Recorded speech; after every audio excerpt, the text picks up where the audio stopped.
80페이지요.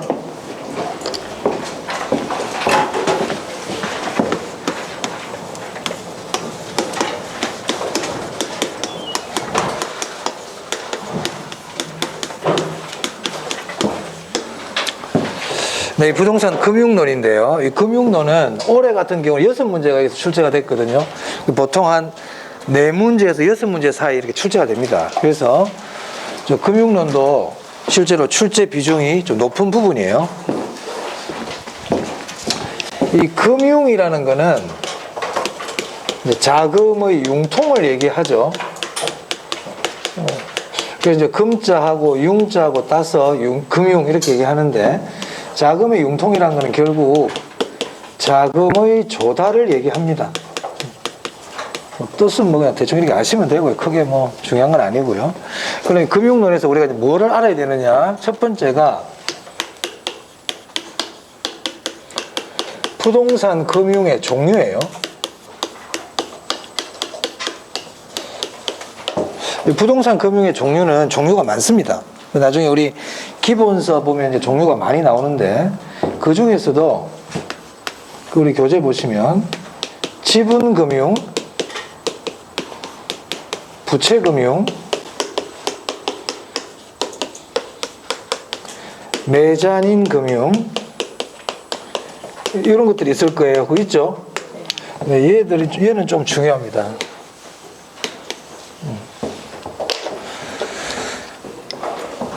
그럼 지분금융, 부채금융, 매자닌금융을 설명하기 전에, 여러분들이 돈이 있잖아요. 돈이 필요해. 내가 급하게 돈이 필요하단 말이야. 그럼 이 돈을 내가 빨리 조달을 해야 돼요. 예를 들어서 어떤 분이, 잘 아시는 분이 뭐 몸이 아파가지고 병원에 수술을 해야 돼. 그래서 내가 빨리 돈을 급히 2천만 원을 구해야 되거든요. 2천만 원을. 그러면 이 2천만 원을 구하는 방법에 어떤 것들이 있을까요? 통장에 지금 돈이 없어요. 있으면 그 돈 쓰면 되는데 그 돈이 없어. 어떻게 하면 되겠습니까? 대출? 빌리는 거다, 그죠? 맞아요. 빌릴 수 있어요. 우리가 보통 빌리는 거를 저기 부채금융이라고 보시면 돼요. 빌리는 게 부채금융이에요. 근데 빌리는데 1,000만 원밖에 못 빌렸어. 1,000만 원밖에. 그럼 나머지 1,000만 원은 어떻게 해야 될까, 이 말이죠. 제가 예전에 어디 부산 어느 지역에 가서 강의를 하는데, 이렇게 얘기하니까 요쯤에 앉아 계셨던 분일 거야. 여기 맨 앞에 앉은 여자분이 엄마한테 얘기해요, 이러더라고. 아가씨인데 엄마한테 얘기해요, 이러더라고. 그래요, 내가 그랬어요. 엄마한테 얘기하는 거 말고 무덤하고 있겠어요. 그래, 팔아야 돼. 내 거 팔아야 돼. 맞아요. 그러니까 빌릴 데가 없으니까 더 이상, 그럼 어떻게 내 거 팔아야지. 뭐 반지를 팔든 목걸이를 팔든 차를 팔든 뭐 당근마켓에 들고 가서 팔든 팔아야 되겠죠. 네. 그래서 그걸 우리가 보통 파는 거를 지분금융이라고 보시면 돼요. 지분금융이라는 거는 지분이 뭐예요? 지분이 내 몫을 지분이라 그러거든요. 지분이가 내 몫이야, 내 거야. 그러니까 내 거를 처분해 가지고 자금을 조달하는 거를 지분금융이라고 보시면 돼요. 그렇게 이해하시면 됩니다. 자, 그럼 내가 한번 예를 한번 들어볼게요. 현대차가 사실 제가 지금 말씀드리는 건 우리 시험하고 크게 관계없을 수도 있지만 한 번 정도는 들어두시면 도움이 되기 때문에 말씀드리는 겁니다. 자, 현대차가 공장을 하나 신설하려고 그래요. 공장을 하나 지으려고 그래. 근데 공장을 만드는데 1,000억이라는 자금이 필요해요. 1,000억이 필요해. 그래서 이 1,000억이라는 자금을 지금부터 조달하려고 그럽니다. 그럼 이 1,000억을 어떻게 조달하느냐? 첫 번째 방법, 아까 여러분이 말씀하신 것처럼 은행에 가가지고 대출을 받는 방법이 있겠네요. 그렇죠? 그래서 은행에서 대출을 200억을 받았다 그래 보겠습니다. 200억을 받았어요. 그럼 200억을 빌렸는데 아직까지 돈이 800억 부족하죠. 그래서 두 번째는 채권을 발행하는 거예요. 채권 발행. 현대차와 같은 회사에서 발행하는 채권을 사채라 그래요. 사채를 발행합니다. 채권이 뭔지 아세요? 내가 만약에 제가 현대차가 채권을 발행하잖아요. 그럼 여러분들이 채권을 샀어. 여러분들 채권을 샀어요. 그러면 현대차는 앞으로 여러분들에게 뭘 줘야 됩니까? 이자를 주는 거예요. 그래 만기가 되면요. 만기가 3년이라 그래 봅시다. 그러면 만기가 되면 뭘 줘야 돼? 원금. 그런 거예요. 돈 빌리는 거야. 채권을 발행한다는 거는 돈을 빌리는 거예요. 제가 만약에 여러분에게 돈을 빌리면 원래 뭘 적어줘야 돼요? 차용증 적어줘야 되지. 차용증. 근데 만약에 현대차가 10,000명한테 빌리고 싶어. 10,000명한테. 10,000명한테. 그리고 10,000명한테 일일이 돈 좀 빌려주세요. 돈 좀 빌려. 이렇게 얘기할 수는 없으니까 대량으로 차용증을 발행한다 생각하는 거야. 그게 채권이야, 채권. 1억짜리 차용증이야. 채권 발행액 1억. 거기 보면 만기, 이자율 다 적혀 있거든요. 그리고 현대차 사장 도장이 꽝 찍혀 있어. 그럼 그걸 샀다는 얘기는 내가 나중에 현대차한테 그걸 돈을 받을 권리가 있다는 뜻이에요. 그럼 현대차는 돈이 뭐가 1억이 들어오겠죠. 맞아요. 그럼 나중에 그 사람한테 이자도 줘야 되고 만기 되면 뭐도 줘야 된다? 원금도 줘야 되는 거예요. 그게 채권이에요. 그걸 국가에서 발행하면 국채, 지방자치단체가 발행하면 공채, 회사에서 발행하면 사채 이렇게 되는 겁니다. 사채를 발행한단 말이에요. 그 사채를 발행해가지고 500억을 조달했어요. 500억. 그래서 여전히 300억이 부족하죠. 그래서 이제 주식을 발행했어. 주식을 발행해가지고 300억을 조달했습니다. 자, 현대차는 정 대표라는 사람이 사장이에요.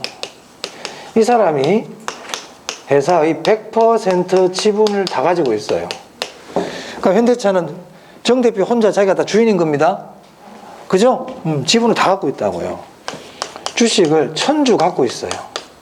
근데 이번에 돈이 부족해가지고 주식을 발행을 해가지고 1,000주를 발행했어.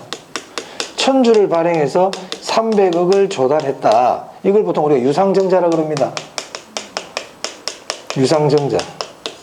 자, 그럼 이제 정 대표 지분이 어떻게 되는지 한번 볼게요.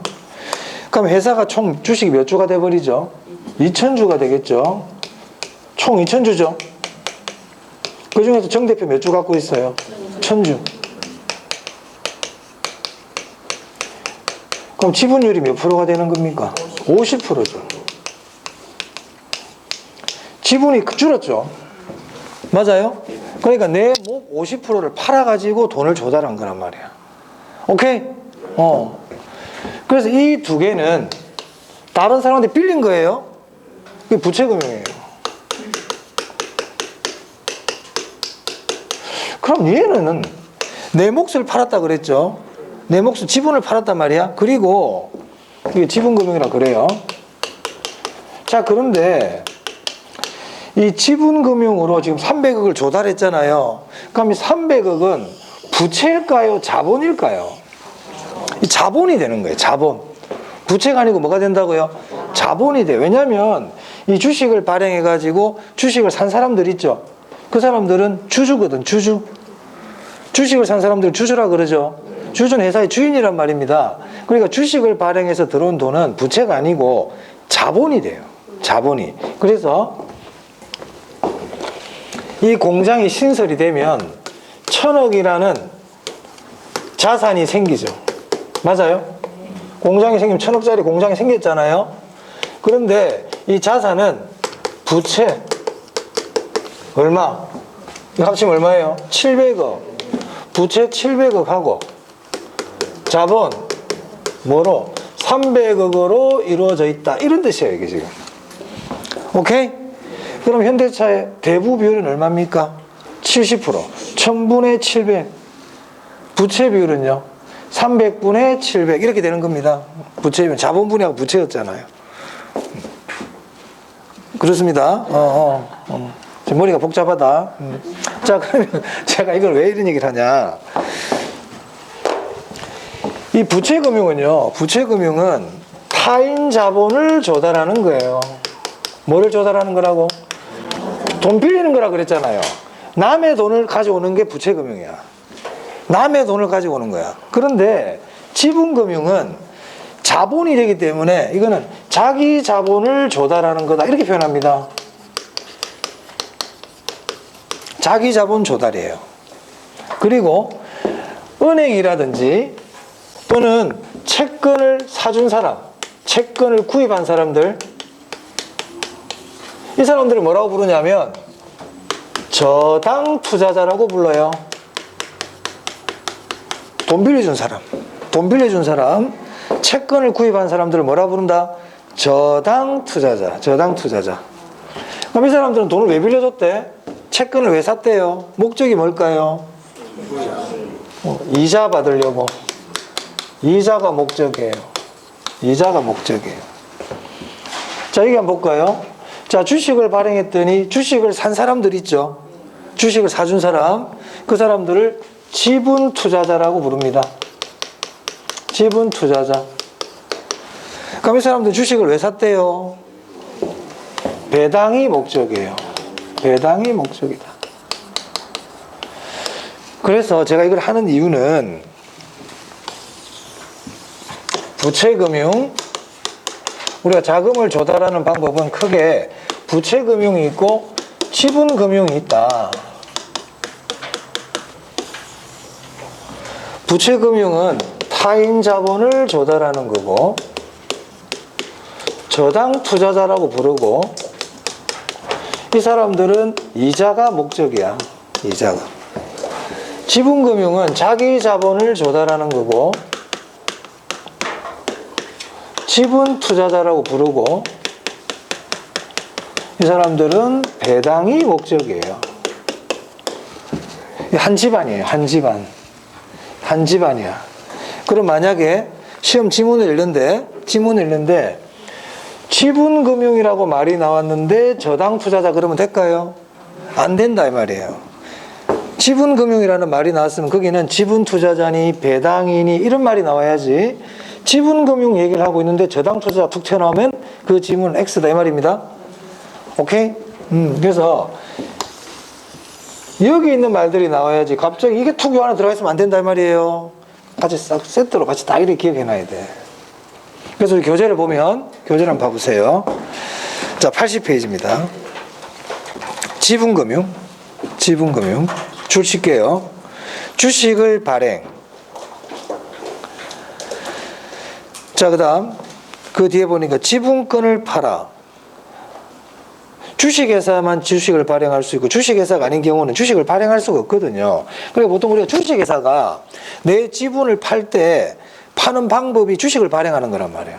주식을 발행해버린다는 얘기는 지분을 팔겠다는 얘기거든. 그런데 주식회사가 아닌 회사들은 유한회사라든지 한명회사, 합자회사 이런 회사들은 주식을 발행 못해요. 그럼 주식을 발행 못한 회사들은 자기 지분을 팔 수 있어요. 그래서 어찌됐든 주식을 발행한다든지 지분권을 팔아. 뭐를 조달한다고요? 자기 자본을 조달해요. 자기 자본 조달. 뭐가 목적이다? 배당. 그리고 그 밑에 예 보이세요? 그게 중요합니다. 그 줄 딱 치고 별표입니다. 우리 시험 이걸 물어봅니다. 지분금융의 어떤 것들이 있는지. 신디케이터, 조인트 벤처, 리츠, 펀드 이런 말 보이시죠? 그걸 물어봐요. 그리고 지분금융 동그라미 1 옆에다가 적으세요. 동그라미 1번 옆에다가 이 지분금융은 원금 손실 가능성이 있어요. 원금 보장이 안 돼. 우리가 주식을 샀을 때 원금 보장 됩니까? 안 되죠. 원금 보장이 안 돼요. 원금 손실 가능성이 있다. 자, 그 다음 2번요. 부채금융 차입 동그라미. 빌린다는 얘기예요. 사채 동그라미. 채권 발행한다는 뜻입니다. 타인 자본 조달 줄치고요. 그 다음에 이자 동그라미 하면 되겠네요. 지금 제가 여기 적어놓은 거 한번 줄치고 있는 겁니다. 지금 제가 말씀드린 줄치고 있는 거예요. 그리고 마찬가지로 거기 예가 중요해요. 예가. 네, 줄 딱 쳐놓고요. 우리 시험은 그 예를 물어봐요. 자, 3번입니다. 메자닌 금융 나오죠? 자, 메자닌 금융은요. 줄 칠게요. 지분금융과 부채금융의 혼합. 채권과 주식의 중간 형태 줄 치세요. 그리고 그 밑에 뭐라고 되어 있어요? 신주인수권부 사채, 전환사채 되어 있죠? 그 줄 치고 별표예요. 항상 얘를 물어봐요. 아니, 선생님, 그럼 얘만 줄 치면 되지. 지분금융과 부채금융의 혼합, 중간 형태 이런 거 왜 줄 치라 그러세요? 저보고. 뭐 그렇게 물어볼 수 있잖아. 그런 생각할 수 있어. 자, 우리 시험에서 다음 중 메자닌 금융을 찾으세요. 그렇게 물어볼 수도 있고요. 다음 중 지분금융과 부채금융이 혼합된 형태를 찾아라 할 수도 있고요. 채권과 주식의 중간 형태를 찾아라. 그렇게도 물어볼 수 있기 때문에 줄을 치라는 거야. 우리 개론은 질문 방법이 다양해. 그게 이제 우리 개론이 좀 어려운 것 중에 하나인데, 이론이다 보니까 답도 다양하게 표현할 수 있지만 질문도 막 다양하게 던진단 말이에요. 그래서 제가 줄 쳐라 그랬고요. 자, 신주인수금부 사채, 전환사채 줄 쳤죠? 그럼 이제 또 적을게요.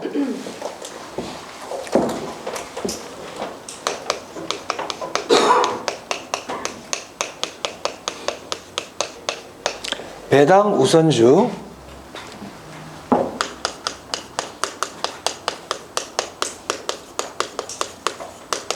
후순위 채권, 이것도 다 메자닌입니다.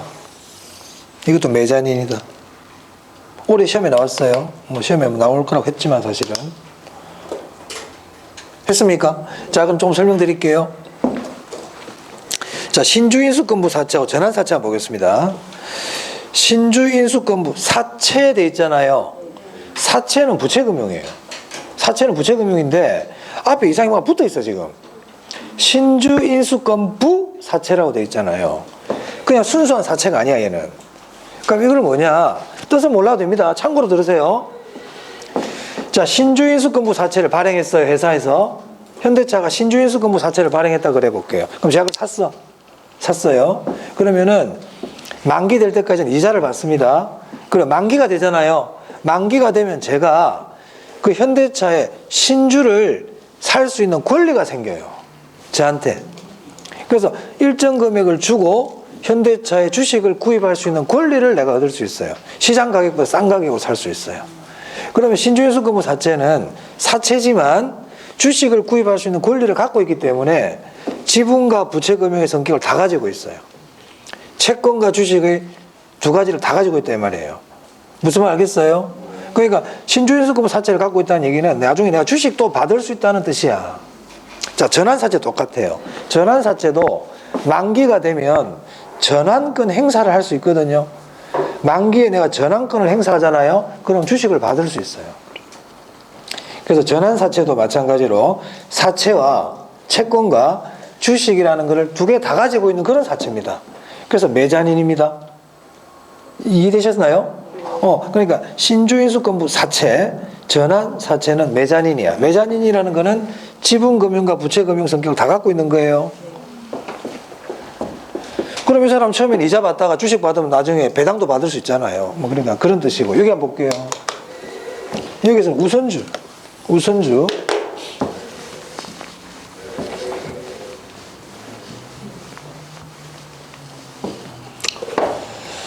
주식은 보통주가 있고 우선주가 있습니다. 우리 주식을 가지고 있는 사람은 주주라 그러죠. 주주라 그러잖아요. 이 주주는요, 두 가지 권리를 갖고 있어요. 첫 번째 권리는 의결권. 주주총회 가가지고 자기의 의사를 표결로서 나타낼 수 있어요. 의결권. 두 번째 권리가 배당을 받을 수 있는 배당권이 있어요. 배당을 받을 권리가 있다고요. 주주들은. 그럼 이 보통주는 의결권도 있고 배당권도 있어요. 배당을 받을 권리가 있어요. 그런데 우선주는 있잖아요. 의결권이 없어요. 얘는. 의결권이 없어요. 배당 받을 권리만 있어요. 그런데 그냥 배당 권리가 아니고요. 얘는 우선해서 배당을 받아요. 그래서 우선주야. 그러니까 보통주보다 먼저 배당을 받아가요. 보통주보다 우선적으로 배당을 받아가요. 의결권은 없어. 그러면 이 우선주 배당은 마치 채권을 산 사람하고 거의 비슷해. 채권을 산 사람들은 의결권도 없이 이자 먼저 받아가는 거잖아요. 그러니까 우선주도 의결권 없이 배당을 먼저 받아가니까 채권자들이 이자 받아가는 거 비슷한 거야. 그래서 배당 우선주도 메자닌 금융으로 봅니다. 그러면 보통주는 메자닌입니까? 메자닌 금융이 아닙니까? 보통주는? 아닙니다. 보통주는 메자닌이 아니에요. 아닙니다. 지금까지 설명 그거 하고 있는데 지금 여기 봐봐. 보통주는 의결권과 배당권 다 갖고 있다니까. 하지만 우선주는 의결권 없이 배당만 받아가니까 이자 받는 것처럼 느껴지잖아요. 여러분 주식이 주주인데, 우선주 주주인데 의사를 표시할 수 있는 능력은 없어. 그냥 배당만 계속 받아가. 이분 채권 산 사람이야. 이분도 의결권 있어 없어? 이자만 받아가. 차이가 뭐가 있어? 말만 주식일 뿐이지. 그렇잖아요. 그래서 배당 우선주도 메자닌의 성격을 갖고 있다고. 하지만 보통주는 메자닌이다 아니다? 아니에요. 그래 우선주를 내가 타결해놨잖아. 우선주. 자 이거 한번 볼게요. 그러면 채권은 지분금융일까 부채금융일까? 채권 부채금융. 채권 부채금융. 근데 앞에 무슨 말이 붙었어 지금? 이게 포인트네. 후순위. 순위가 늦단 말이에요. 원래 채권은 주식보다 먼저 돈을 받아갈 수 있는 게 채권이잖아. 근데 채권 중에서 순위가 제일 꼴찌야. 꼴찌. 순수한 의미의 채권이 아니야 얘들은. 그래서 후순위 채권은요 보통 우리가 이거는 자본으로 봐요. 순위가 맨 늦단 말이야. 그래서 후순위 채권 같은 경우는 채권이지만 뭐로 본다? 자본으로 취급해 버립니다. 그래서 쟤도 메자닌 금융입니다. 아시겠죠? 그러니까 포인트 되는 글자를 봐야지. 그러니까 메자닌 딱 나오면 신주인수권부, 전환 이런 말이 있잖아. 순수한 사채가 아니잖아요. 순수한 사채가 아니란 얘기잖아. 포인트가 주식은 지분금융이거든. 근데 우리 일반적인 주식은 보통주를 얘기한단 말이에요. 근데 우선주 이런 말이 나왔다는 얘기는 보통 주식이 아니잖아. 그러니까 메자닌인 거지. 딱 눈치상 그렇잖아요. 채권 거래분야 부채금융인데 후순위 이런 글자 딱 나오잖아. 그러면 이건 메자닌인 거야. 일반적인 채권과 성격이 다르다는 얘기잖아요. 하여튼 그렇습니다. 자, 그래서 메자닌 금융까지 봤어요. 자, 그 다음에 81페이지. 지분금융, 부채금융, 메자닌 금융은 중요합니다.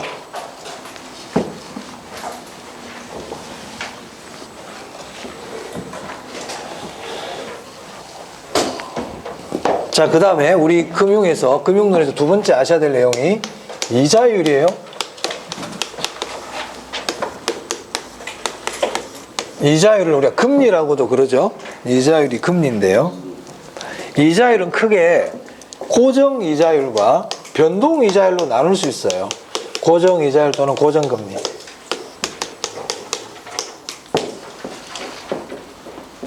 고정금리가 뭐예요? 대출 기간 동안 이자가 변한다 안 변한다? 안 변한다. 그게 고정금리입니다. 그럼 고정금리에서 이자율은 어떻게 정해지냐면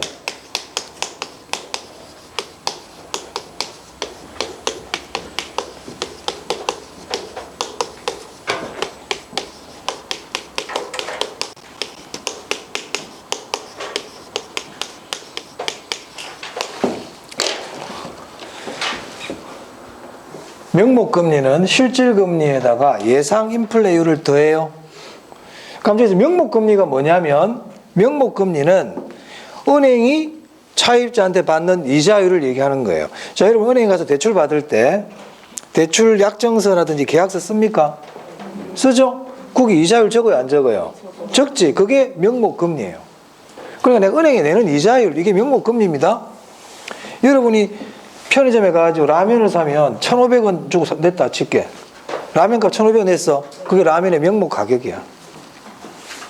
내가 한 달간 회사에 일을 했더니 난 200만 원을 줘. 그게 명목임금이에요. 명목임금. 그게 명목이란 그런 의미입니다. 자, 그럼 생각을 해보는 거예요. 자, 내가 은행인데 자, 우리 은행이 한 달간 또는 1년 동안에 이 은행이 유지되기 위해서는 한 4%의 이자는 받아야 돼.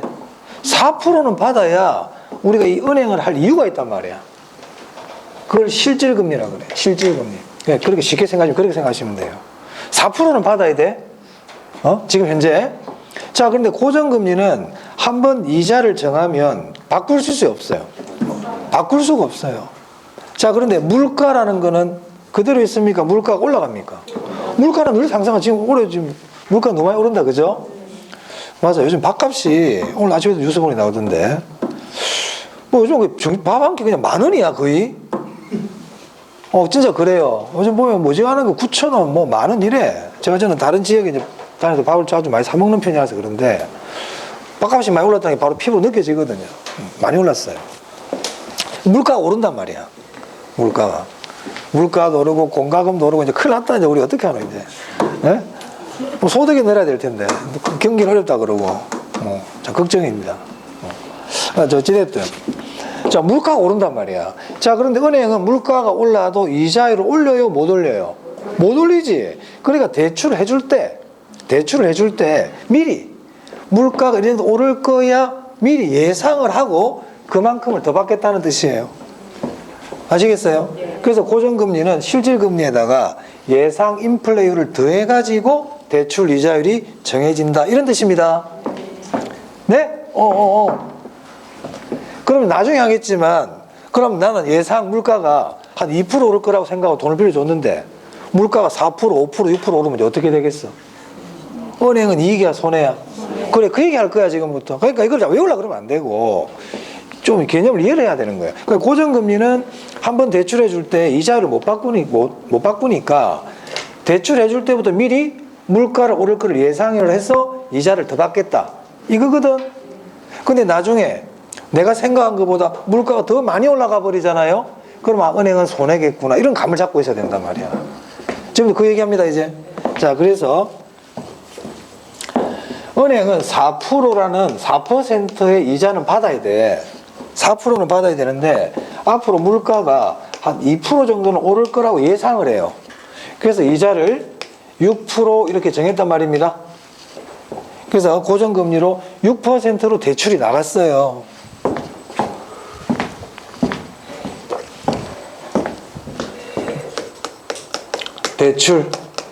이렇게 대출이 됐단 말이야. 자 그런데 시간이 흘렀습니다. 시간이 흘러가지고 지금 현재 시점이 됐어요. 근데 현재 시점에 대출해 줄 때는 예상 인플레이율을 2%로 생각했는데 실제 인플레가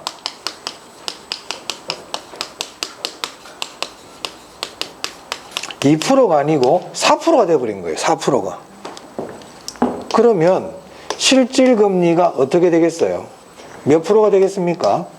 지금 은행은 여전히 몇 프로 받고 있어요, 이자? 6% 받고 있거든요. 그럼 실질금리가 여기 얼마 들어가요, 숫자가? 네? 2%죠? 실질금리가 어떻게 돼요? 떨어지죠? 실질금리가 떨어지는 거예요.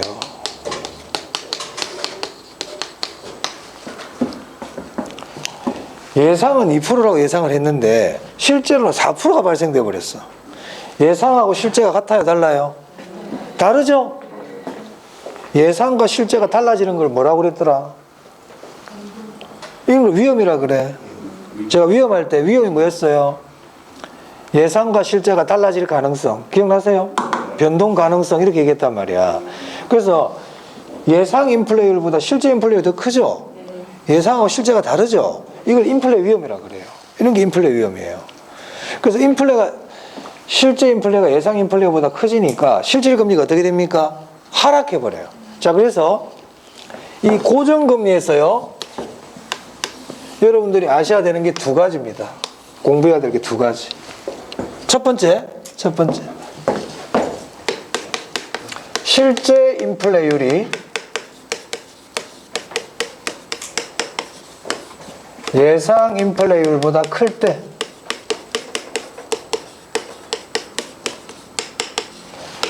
이거를 출제자에 따라서는 이렇게도 표현합니다. 예상치 못한 인플레가 발생했다. 이 말이나 같은 말이에요. 예상을 못했다는 얘기 아닙니까? 이게 그죠? 그 뜻이거든요. 우리가 경제학에서는 예상치 못한 일이 발생하는 게 제일 겁나요. 코로나도 마찬가지고 우리 살아가면서 예상했던 일이 터지는 건 괜찮거든. 그건 대비가 돼. 근데 예상치 못한 일이 터지면 그게 위험한 거란 말이에요. 자, 그럼 이렇게 실제 인플레가 예상 인플레보다 커. 그러면 어떻게 되느냐? 실질금리가 어떻게 돼요? 하락하죠.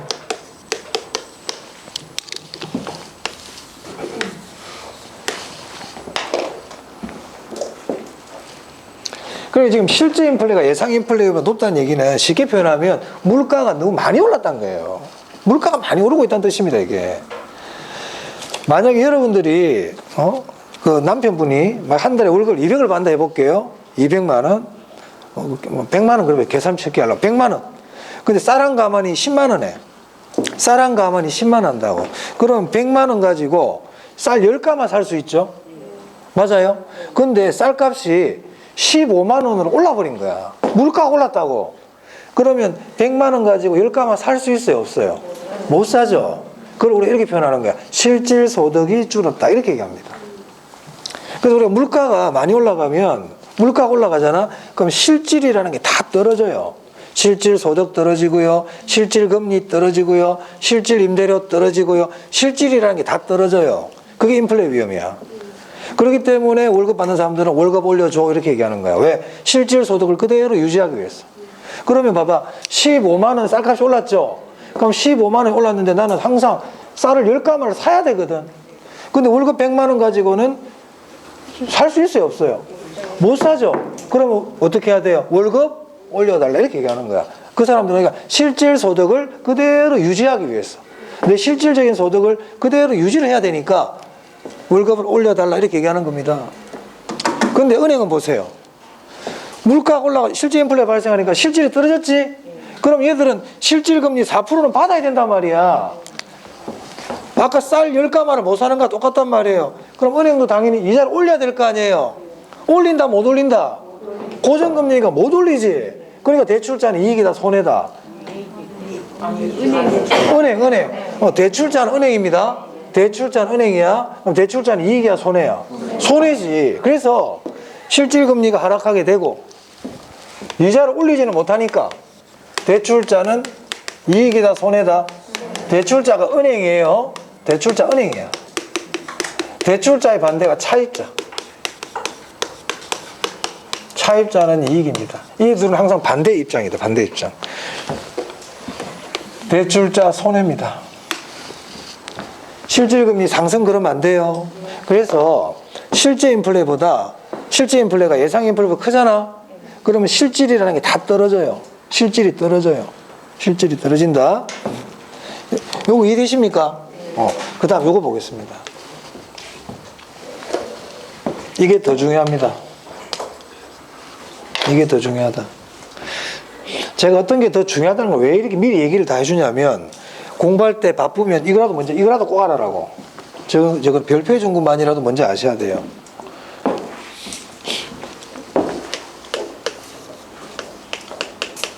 약정금리가 있고요. 시장금리가 있어요.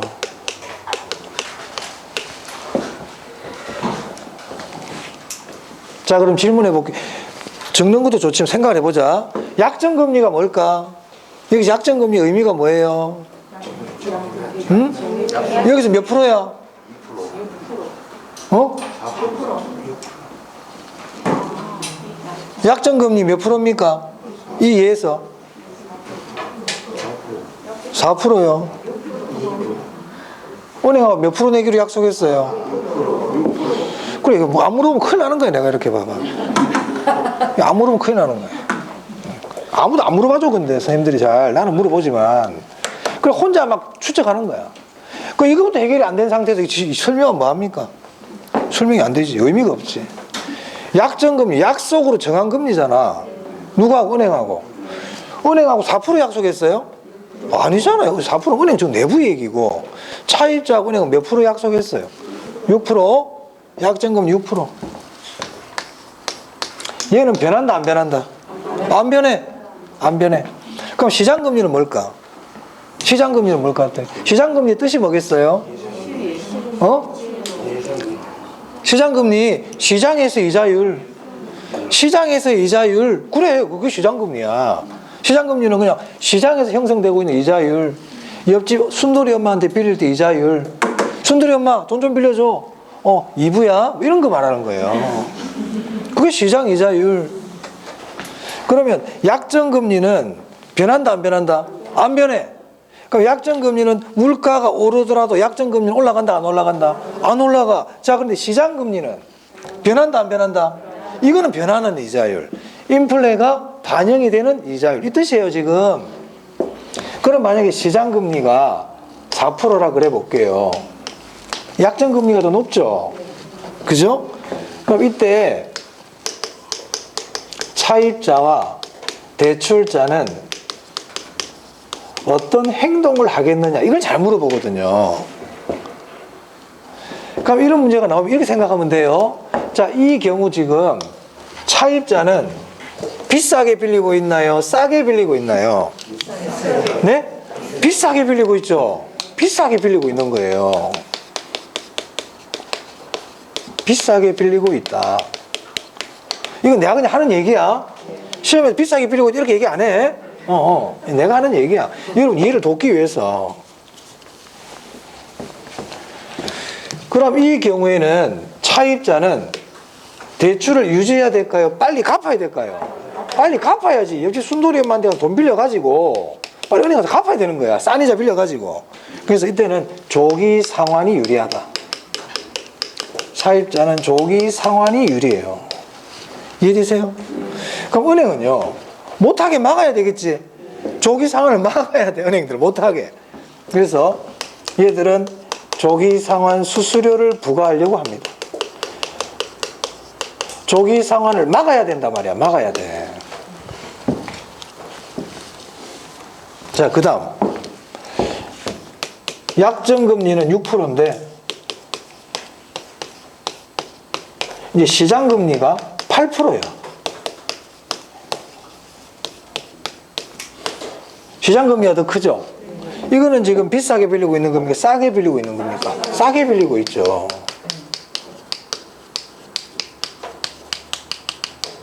그럼 이 경우에 차입자는 조기 상환해야 돼요? 대출을 유지해야 돼요? 그대로 계속 대출을 유지해야지. 대출을 계속 유지해야지. 하지만 은행은 빨리 갚도록 해야 되겠죠? 빨리 갚고 다른 비싼 이자로 다시 대출을 시켜주는 게 낫잖아요. 맞습니까? 그래서 이 경우에는 빨리 갚도록 조기 상환을 유도를 해요. 은행들은. 그럼 어떻게 유도를 하느냐? 잔고 할인 같은 걸 해준다. 지금 갚으시면 5% 잔고를 빼드리겠습니다. 이런 식으로. 그 시험에 아주 잘 내요. 잘 내는데 이 중에서도 특히 얘를 잘 내요. 얘를. 그럼 이거를 출제자는 이렇게도 표현합니다. 금리 하락 시 이렇게 잘 내요. 금리 하락 시. 그럼 저기서 금리 하락 시 할 때 저 금리는 약정금리일까요? 시장금리일까요? 시장금리. 약정금리는 하락할 일이 없어. 약정금리는 그대로 있는 거야. 그럼 여기서 금리 하락할 때 금리는 뭐라고요? 시장금리. 그럼 선생님 앞에다 시장금리 하락 시 해주면 얼마나 편한데 왜 이렇게 하세요? 시험을 이렇게 내. 나도 시장금리로 적어주고 싶어. 근데 출제자가 시장금리는 얘기를 안 하고 금리 하락 시 이렇게 한단 말이야. 그럼 금리 하락 시 할 때 금리는 뭐라고요? 시장금리야. 그러면 시장금리가 하락하고 있다는 얘기는 나는 은행에서 지금 비싼 돈 빌리고 있다는 얘기죠. 맞아요? 그래서 금리 하락 시 나오면 조기 상환이에요. 이거 꼭 기억해야 돼. 금리 하락 시 뭐라고? 조기 상환. 금리 하락 시 조기 상환이 유리합니다. 차입자들은. 근데 시험에서는 금리 하락 시 대출 유지가 유리하다. 이거는 금리 상승이겠네. 이건 금리 상승이죠. 금리 상승 시 조기 상환. 이런 식으로 막 문제를 내요. 그럼 그런 거 신경 쓰지 말고 우리는 딱 하나 기억하면 되겠네. 뭐를 기억하라고? 금리 하락 시 조기 상환. 오케이. 그거 딱 기억하면 됩니다. 됐죠? 자, 그래서 고정금리. 고정금리에서는 이 두 개를 기억해야 된다. 이 두 개 꼭 알아두세요. 두 개가 저는 너무 벅차요. 그럼 이거라도. 이것도 너무 벅차요. 그럼 금리 하락 시 조기 상환이라도. 아시겠죠? 금리 하락 시 조기 상환은 너무 중요하거든. 시험 칠 때 시험으로도 잘 나오고 답으로도 낸단 말이야. 쟤들은 답으로. 주인공들이야. 자, 그러면 이 고정금리는 은행인 대출자가 유리한 것 같아요? 불리한 것 같아요? 여러분 보기에. 고정금리는.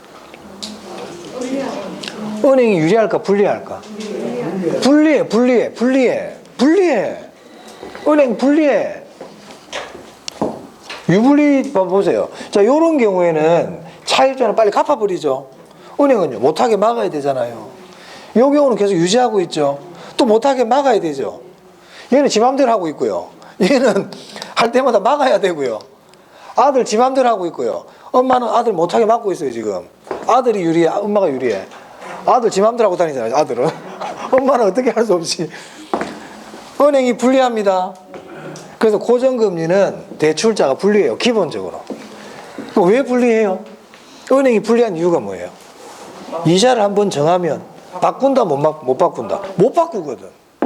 그리고 물가가 올라도 이자율을 못 올리니까 당연히 불리하죠. 그럼 은행은 이 불리한 거를 만회하려면 어떻게 하면 돼요? 물가가 오를 때 이자율 올리면 되겠네. 맞아? 그러면 물가가 올라갈 때 이자율도 올리겠다. 이게 무슨 금리예요? 변동금리예요. 그럼 변동금리는 아직 이제 좀 배울 텐데, 그럼 변동금리는 은행이 유리한 거예요, 불리한 거예요? 유리한 거야. 변동금리는 은행이 유리한 거예요. 고정금리는 차입자가 유리한 거예요. 기본적으로 별다른 말이 없다면. 됐습니까? 조금 쉬었다가 변동금리 하겠습니다.